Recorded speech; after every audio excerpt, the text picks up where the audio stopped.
सोचो, तुम एक मिडिल क्लास फैमिली से हो। पापा ने अपनी सेविंग्स जोड़कर तुम्हारी कोचिंग फीस भरी और तुमने 2 साल तक एक सरकारी नौकरी के लिए पूरा दिन मेहनत किया। और जब एग्जाम का दिन आया, तुम्हारा सपना एक ब्लैक स्क्रीन बन गया। ये कहानी सिर्फ तुम्हारा नहीं है, ये कहानी है करोड़ों एक्सपीरियंस की, जिसके सपनों पे सिस्टम हर साल बुलडोजर चला देता है। 24 जुलाई 2025 से लेके 1 अगस्त तक एसएससी का पोस्ट फेज 13 एग्जाम होना था। लाखों एक्सपीरियंस रेडी थे, एडमिट कार्ड भी हाथ में था, लेकिन एग्जाम सेंटर्स पे जाते ही था सिर्फ कैओस ही कैओस।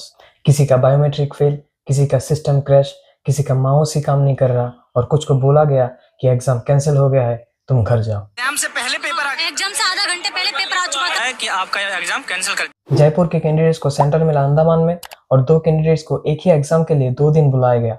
ये टेक्निकल ग्लिच नहीं है, ये है मास मिसमैनेजमेंट का टेक्स्ट बुक केस, और इस बार सिस्टम ने माफी भी नहीं मांगी। अब सवाल यह है कि इतना बड़ा नेशनल लेवल एग्जाम किसने कंडक्ट किया?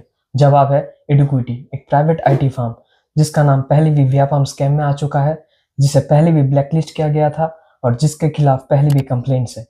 तो एसएससी ने इसे फिर कॉन्ट्रैक्ट कैसे दे दिया? कि ये टेंडर सिस्टम है या सेटिंग सिस्टम? क्या मेरिट से ज्यादा पैसा बोलता है इस कंट्री में? जब सिस्टम फेल होता है तो स्टूडेंट सड़कों पे आते हैं, और इस बार भी वही हुआ। दिल्ली के जंतर मंतर में स्टूडेंट शांतिपूर्वक प्रोटेस्ट कर रहे थे।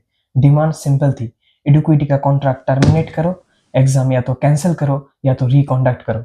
और जवाब में क्या मिला? पुलिस का लाठीचार्ज, नीतू मैम जैसे एजुकेटर्स को ड्रैग करा गया और बहुत से एक्सपीरियंस को अरेस्ट करा गया। इनका जवाब क्लियर है, तुम पढ़ो मत, चुप रहो, वरना ठोक दिए जाओगे। यह है भारत में एक स्टूडेंट की असली औकात। और इस एग्जाम के दौरान एक और काला सच सामने आया। हल्द्वानी उत्तराखंड में पुलिस ने एक होटल में चीटिंग गैंग को पकड़ा। 9 लोगों को अरेस्ट करा गया। वो लोग एक रिमोट एक्सेस सॉफ्टवेयर से कैंडिडेट्स के सिस्टम हैक करने वाले थे, रियल टाइम आंसर्स प्रोवाइड करने वाले थे, और इसके लिए उन्होंने चार्ज किया 4 लाख रुपए पर एक्सपीरियंस। सोचिए, अगर एक रैकेट पकड़ा जा सकता है तो कितने और रैकेट्स अभी भी चल रहे हैं। और इन लोगों को इतना इजी एक्सेस कैसे मिल गया एग्जाम सॉफ्टवेयर या कंप्यूटर सिस्टम का?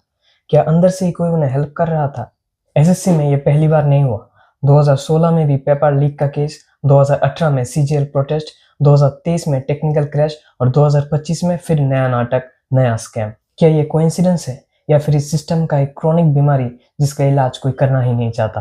प्राइवेट वेंडर्स हर साल नए नाम से आते हैं, ट्रांसपेरेंसी जीरो, अकाउंटेबिलिटी जीरो, और एसएससी सिर्फ एक ट्वीट कर देता है, वी रिग्रेट द इनकॉन्वीनियंस।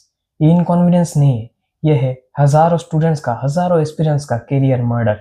जब कोई पॉलिटिकल लीडर स्पीच देता है तो मीडिया चिल्ला चिल्ला के दिखाता है, लेकिन जब एक 23 साल का लड़का रोड पे प्रोटेस्ट करता है अपने हक के लिए तो मीडिया चुप रहता है। ये सिस्टम हर साल नए नए फॉर्म में हम एक्सपीरियंस का कैरियर खा जाता है।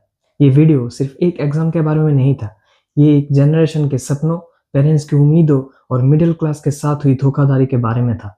अगर तुम एक स्टूडेंट हो, एस्पिरेंट हो, या फिर कोई भी इंसान हो जो सच में जस्टिस चाहते हो, तो इस वीडियो को जितना हो सके उतना शेयर करो और कमेंट करो #justice for aspirants, #stop exam scams. क्योंकि जब आवाज उठता है तभी सिस्टम हिलता है, और अगर हम भी ना बोले तो एक दिन हमारा सपना भी इसी ब्लैक स्क्रीन पर क्रैश हो जाएगा। तो मिलता है अगले एपिसोड में, तब तक के लिए खुश रहिए, सेफ रहिए और याद रखिए, ये सिर्फ बात नहीं, यह है वार्तालाप।